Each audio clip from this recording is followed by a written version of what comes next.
Okay, so Hi, I'm Phil, and I'm an information science master's student at the University of Michigan. Today we're talking about Yuval Noah Harari's 21 Lessons for the 21st Century. It got me thinking about the complexity of our world and helped me appreciate that, yes, you know less than you think. Every good book needs good structure. If you have eloquent writing or great points, you're delivering a beautiful message, it can be ruined if by the time you get to the final page, the organization is a mess and you doesn't have a cohesive whole that's stringing it all together.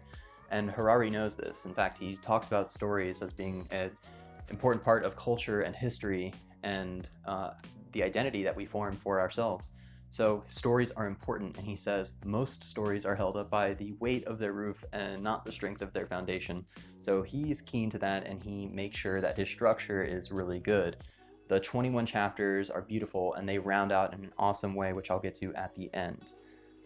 This has a lot to do with the first 1 and 2 chapters being centrally problem-based, and 3 being kind of a middle chapter, and 4 and 5 being the solution. So he makes this really interesting arc and narrative happen by setting up the challenges in our politics and our technology, and then despair and hope, and finally he gets to truth and resilience. It's beautiful structure. I also appreciate that Harari gives you this new way of thinking about problems and challenges in society as the age of bewilderment. So rather than the age of anxiety or the age of information, he calls this the age of bewilderment. So you can appreciate kind of the mystery behind it and find a way to make it approachable. The first sentence, "In a world deluged by irrelevant information, clarity is power," is hugely important. Harari distills thousands of years of human history into 318 pages, a work of popular science, which is significant and interesting, and I'll get to why at the end. Right now, let's jump into part 1, the technological challenge. Stories is one of the driving concepts of the first chapter and the whole book. Harari explains how the liberal, fascist, and communist stories of the modern era, the 20th and 21st centuries, became discredited or failed.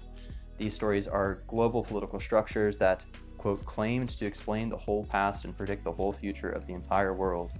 These were disrupted by growing population, globalization, and major forces like climate emergency, the technological revolution, and world wars.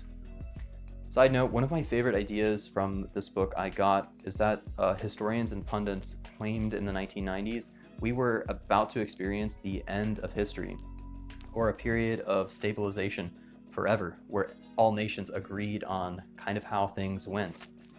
Obviously, that didn't happen. What happened was disillusionment. The end of history has been postponed, Harari says. All you had to do was look to the examples of the 2008 financial crisis, Brexit, and the rise of Donald Trump to see something was wrong.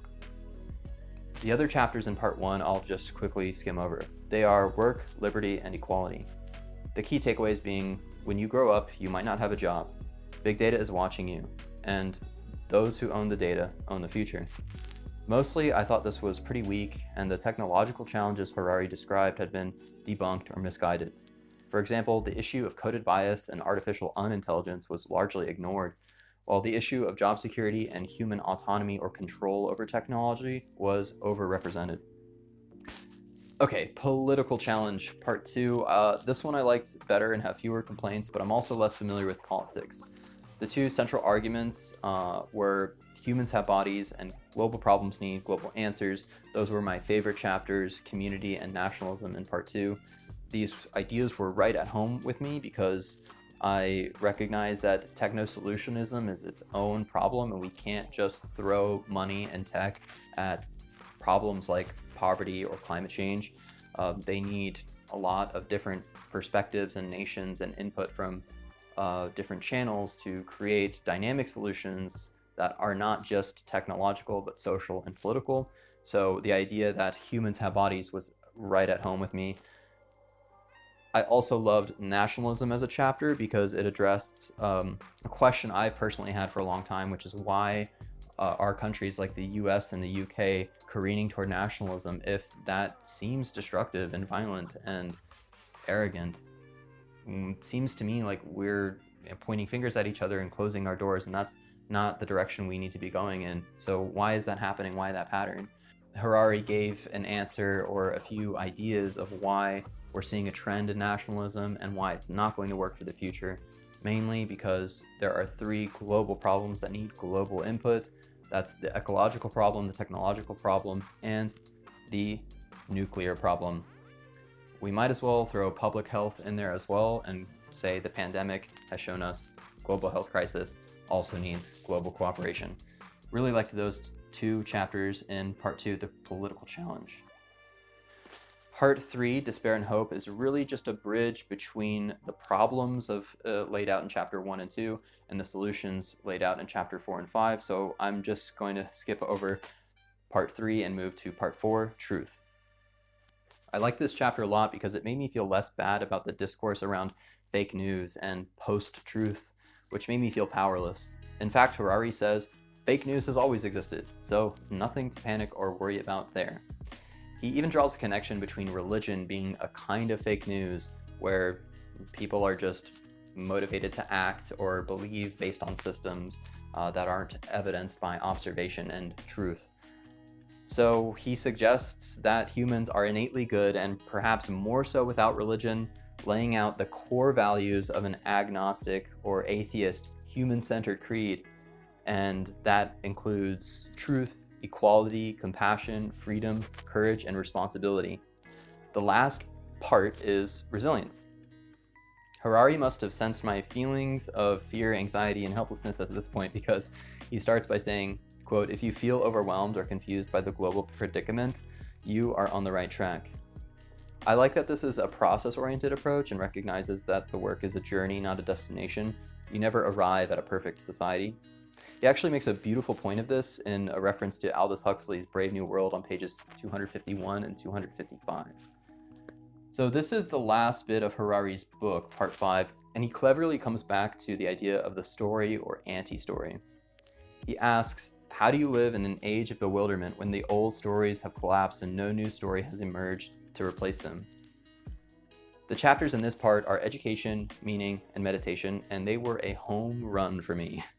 While they are a bit whimsical and inconsequential to the issues raised in the book, it does make me feel good about carrying on and living by those values set in the secular ideals, which is much more productive, healthy, and useful than wallowing in self-doubt or asphyxiating anxiety about the climate apocalypse, which again is a real issue, but not one I can be the hero of if this were a story, so to speak.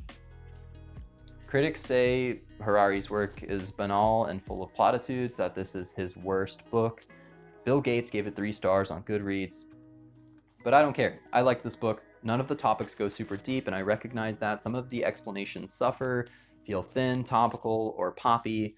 Some of the science is wrong or skips over important details, but I see this as a willing trade-off for Harari's big success here, which was to produce a work that's popular with the masses, integrates a lot of disparate concepts that have been afflicted by conceptual isolation, and gets a lot of people to think critically about the role and impact of the world and the self. It's not radical by any means. If I had to guess, I'd say Harari is a moderate incrementalist who believes in gradual change through policy and reform, rather than demonstrations or protests or revolutions, which is fine by me. But who am I to say what Harari believes? I enjoyed this book. I thought the 21 chapters covered a lot of ground, and despite having an ambitious scope, this book was nuanced, and I'm walking out of it feeling better as a person and a reader. So this has been a lot of fun, and I hope we get to do it again sometime. Let's read more books together. All right, have a nice day. Bye-bye. I don't know how to end something yet. All right, see you later.